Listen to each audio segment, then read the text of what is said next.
आज आमर 55तम साधारण अधिवेशन स्नेही समाज भुवनेश्वर यही उपलक्षे आम बर्तमान विभिन्न जगह प्रतिवर्ष करवर्ष आम इंस्टीट्यूट ऑफ इंजीनियर्स करूँ। गत वर्ष आम भंज कला मंडप से महामहिम राज्यपाल आमर अतिथि हुई आसी बर्तमान आमर भक्ति संगीत पर आमर कार्यक्रम आरंभ कर समाज भितर भाईचारा सृष्टि करने दिन रंगीबू को साहाय्य करने सामाजिक उत्थान रे स्नेही समाज किपरि अवदान दे पार से चेष्टा करवा। एतद् व्यतीत स्नेही पिला मानक मध्य विभिन्न कंपिटिशन करी प्रतियोगिता करी आमे तांकु केमिति समाज रे ठिया करि परिबु ताही हमर प्रधान लक्ष्य। समाज को वार्ता होउची पिला मानक पढ़ातु से जातिर पिला हंतु किंबा अन्य जातिर पिला हंतु आमर मध्य एही उपलक्षे आज आमे उत्कल यूनिवर्सिटी रो जो माने एमबीए रे टॉपर होइचंती एमबीबीएस रे टॉपर होइचंती एवं एलएलबी रे टॉपर होइचंती तांको मध्य आज आमे गोल्ड मेडल दे सम्मानित करिवु। एतद् व्यतीत आमर जो रहिले अंधमुख बधिर स्कूल रु 2 जण दुस्थ लोक आसीचु तांको आमे किछि आर्थिक प्रोत्साहन दबु।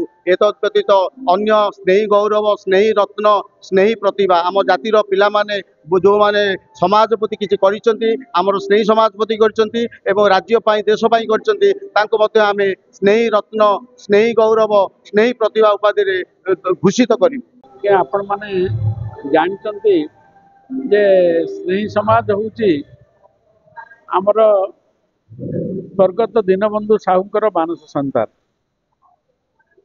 यही संस्था 1968 मसीहा डिसेम्बर 15 तारिख 4टा बेले जन्म नहीं गोटे छोट चारू ये संस्था आज महाद्रुम परिणत होती।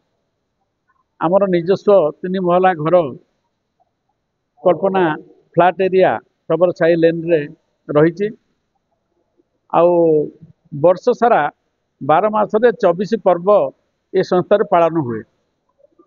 आउ मुख्य उद्देश्य होची जे स्नेही समाजर भाई भौणी मानू गोटे डोरी रे बांधि रखिबा समस्ते भाईचारा बांटिबे स्नेह श्रद्धा सुख शांति केमती समस्ते भलर रहिबे समस्त जीवन आनंदमय हम आनंद उल्लास रे समस्ते केमती जीवन बितेबे या है महत्व उद्देश्य।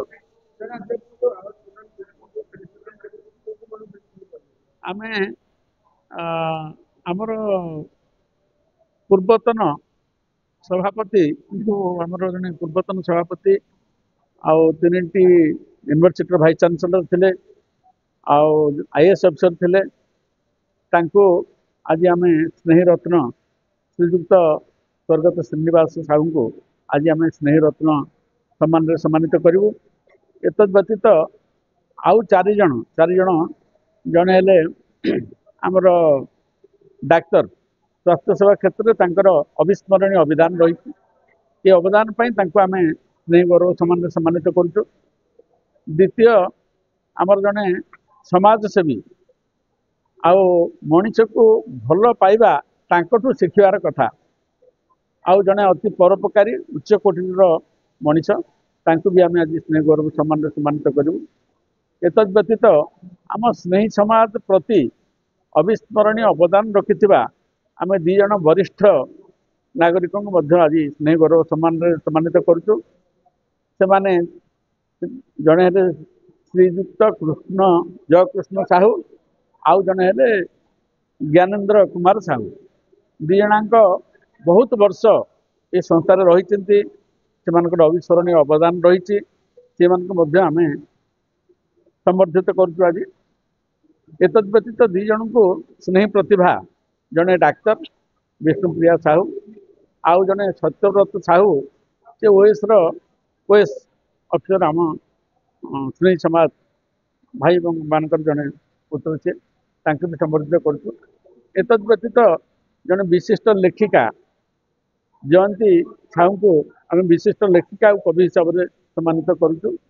आम समाजर पुरुष भलांटियर महिला भलांटियर आउ एमान आमे आज सम्मानित करूँ। आज्ञा आमर स्वतंत्र चयन कमिटी तैयारी हुए।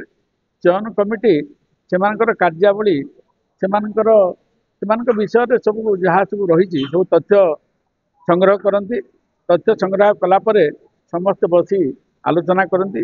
ଆଲୋଚନା କରି ତାଙ୍କର ବିଭିନ୍ନ ଅବଦାନକୁ ଆଖି ଆଗରେ ରଖି ତାଙ୍କର ବିଭିନ୍ନ ଦାୟିତ୍ୱ କର୍ତ୍ତବ୍ୟ ଆଉ ଯାହା ସବୁ କରି ଯାଇଛନ୍ତି ସେ ସବୁକୁ ସମ୍ମୁଖରେ ଦୃଷ୍ଟିରେ ରଖି ବିଚାର କରନ୍ତି ଯେ କାହାକୁ କୋଉ ପ୍ରକାର ଗୌରବ ଦିଆଯିବ।